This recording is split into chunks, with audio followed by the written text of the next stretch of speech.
किसान अपने गांव की परेशानियों से बहुत था। किसी ने उसे अपने दुखों के निवारण के लिए बुद्ध की शरण में जाने को कहा, जो कुछ दिनों के लिए यहाँ से कुछ दूर एक गांव में आया है। वह निश्चय ही तुम्हारे सब दुखों का निवारण करेगा। यह सुनकर किसान बड़ी इच्छा से बुद्ध की शरण में गया, यह सोचकर कि बुद्ध उसे उसकी समस्याओं, मानसिक पीड़ा, तनाव और दुखों से मुक्ति दिलाएंगे। वह बुद्ध के पास पहुंचा। उसने बुद्ध से कहा कि हे बुद्ध, मैं एक किसान हूँ। मुझे खेती करना पसंद है, लेकिन बारिश कभी भी पर्याप्त नहीं होती और मेरी फसलें बर्बाद हो जाती हैं। पिछले साल मेरे पास खाने के लिए कुछ नहीं था और इस साल भी अत्यधिक बारिश के कारण फसल को बहुत नुकसान हुआ। मेरे पास खाने के लिए पर्याप्त भोजन नहीं है। किसान ने कहा, मैं शादीशुदा हूँ। मेरी पत्नी मेरा ख्याल रखती है, मैं उससे प्यार करता हूँ, लेकिन कभी कभी वह मुझे बहुत परेशान करती है और घर में बहुत क्लेश हो जाता है, जिससे मुझे लगता है कि अच्छा होता अगर वह मेरी जिंदगी में नहीं आती। मेरे भी 2 बच्चे हैं। कभी कभी मेरे बच्चे भी मेरा अनादर और अवज्ञा करते हैं, मेरे निर्देशों का पालन नहीं करते। किसान लगातार बुद्ध को अपने दुखमय जीवन के बारे में ऐसी तमाम बातें बता रहा है। बुद्ध उस दुखी किसान की समस्या को ध्यान से सुनते रहे। अपनी जिंदगी की सारी परेशानियां बताने के बाद जब उन्हें राहत महसूस हुई तो वह चुप हो गए। अब उसके पास बताने के लिए कोई और समस्या नहीं बची थी। अब वह चुपचाप बैठकर बुद्ध की ओर देख रहा था और अपनी समस्या का समाधान पाने के लिए बुद्ध के उत्तर की प्रतीक्षा कर रहा था, लेकिन बुद्ध चुप थे।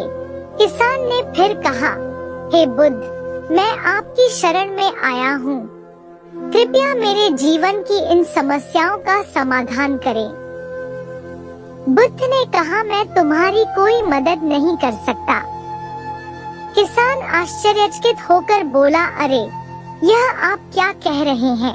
सब कहते हैं कि आप सबके दुख दूर कर देते हैं, तो क्या तुम मेरी समस्याएं हल नहीं करोगे?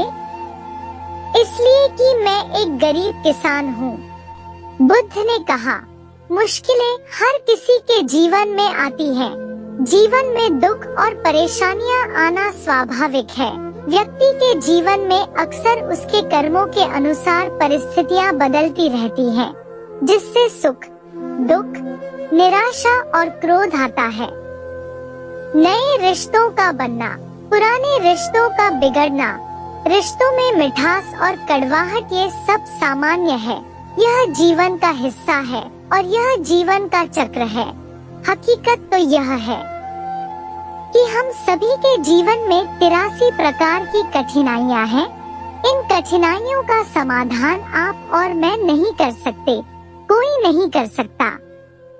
जिंदगी और जिंदगी में बनने वाले रिश्ते स्थिर नहीं होते। एक दिन रिश्तेदार भी चले जाएंगे और जिंदगी भी खत्म हो जाएगी, लेकिन ये समस्याएं वैसे ही रहेंगी जैसे आज आपकी जिंदगी में है और कल किसी और की जिंदगी में होंगी। इस पर किसान अपना नियंत्रण खो देता है और क्रोधित हो जाता है और ऊंची आवाज में बुद्ध से कहता है कि हर कोई कहता है कि तुम्हें एक महात्मा, एक सिद्ध पुरुष, एक प्रबुद्ध व्यक्ति होना चाहिए। मैं इस विश्वास के साथ यहाँ आया हूँ कि आप मेरी मदद करेंगे।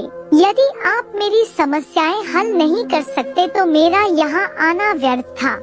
हर कोई झूठ बोलता है कि वे समस्याओं का समाधान करते हैं। आपने मेरी एक भी समस्या का समाधान नहीं किया। तुमसे अच्छे तो वह महात्मा हैं जो 2 वर्ष पहले मेरे घर आए थे। उन्होंने मेरे लिए यज्ञ कराया, दान दक्षिणा दिलवाई और मेरे मन को असीम शांति मिली। कुछ सुख भी बने और कुछ दुख भी कम हुए, लेकिन तुमने मेरी कोई भी समस्या हल नहीं की। तुमने मुझे सीधे तौर पर मना कर दिया। बुद्ध ने कहा, क्या वह सब करने से जीवन के सारे दुख समाप्त हो गए? इतना कुछ करने के बाद भी अब आप इतने परेशान क्यों हैं? अब आप पहले से भी ज्यादा दुखों से घिर गए हैं। तात्पर्य यह है कि जीवन में दुख कभी समाप्त नहीं होते। किसान बोला, तो क्या मैं मान लूं कि तुम मेरी मदद नहीं कर सकते? यदि आप ऐसी छोटी छोटी बातों का समाधान नहीं कर सकते तो आपके उपदेशों का क्या लाभ? बुद्ध ने कहा, मैं तुम्हारी 84वीं समस्या का समाधान तो नहीं कर सकता, लेकिन हाँ, मैं तुम्हारी 84वीं समस्या का समाधान अवश्य कर सकता हूँ।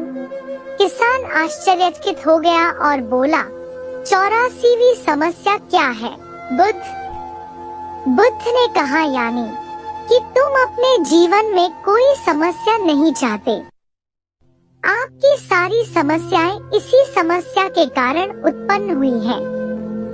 यदि आप इस तथ्य को स्वीकार कर लें कि जीवन में समस्याएं मौजूद हैं और समस्याएं जीवन का हिस्सा हैं, तो आप जीवन की समस्याओं से विचलित नहीं हो पाएंगे। आप जीवन में आने वाली समस्याओं से विचलित हो जाते हैं क्योंकि आपको लगता है कि आप दुनिया के सबसे दुखी व्यक्ति हैं, जबकि सच्चाई यह है कि हर किसी को अपना दुख सबसे ज्यादा महसूस होता है। लेकिन जिस दिन आप यह समझने लगेंगे कि मेरा कष्ट अन्य लोगों की तुलना में बहुत कम है, उस दिन से कोई भी दुख आप पर प्रभाव नहीं डाल पाएगा। जब तक आप नहीं चाहेंगे कि आपके जीवन में कोई परेशानी न आए और आप हर दुख दर्द से बचे रहें, तो यह संभव नहीं है। ऐसे में छोटा सा दर्द भी आपको बेचैन कर देगा और आपकी मानसिक शांति भंग कर देगा। अगर आपके जीवन से परेशानियां पूरी तरह से दूर हो जाएं, अगर आपको हर दिन हर पल बिना दुख और कठिनाइयों के जीवन जीने को मिलेगा, तो आप ज्यादा दिन तक ऐसा नहीं जी पाएंगे। एक समय आएगा जब आप हर दिन एक ही तरह की जिंदगी जीने से पूरी तरह से तंग आ जाएंगे और ऊब जाएंगे, क्योंकि जीवन में किसी भी चीज की अधिकता जीवन के लिए भयानक समस्याएं पैदा करती है। आरामदायक जीवन जीने से आप मन और शरीर दोनों से विकलांग हो जाएंगे।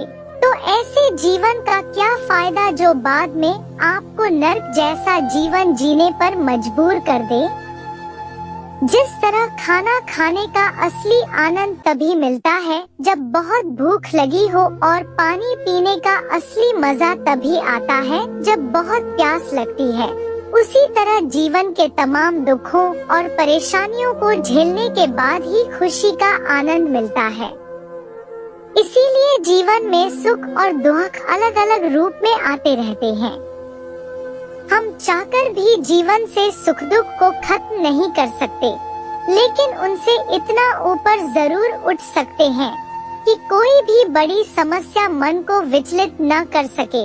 इसके लिए अपने मन को शक्तिशाली बनाएं, धैर्य रखें, प्रतिदिन आध्यात्म का ध्यान करें, ज्ञान बढ़ाओ। यह आपके जीवन की सभी समस्याओं का समाधान है। इसे जीवन की चतुर्मुखी समस्या का समाधान कहा जाता है। महात्मा बुद्ध का यह अद्भुत ज्ञान पाकर किसान संतुष्ट हो गया और उसका मन बिल्कुल हल्का हो गया।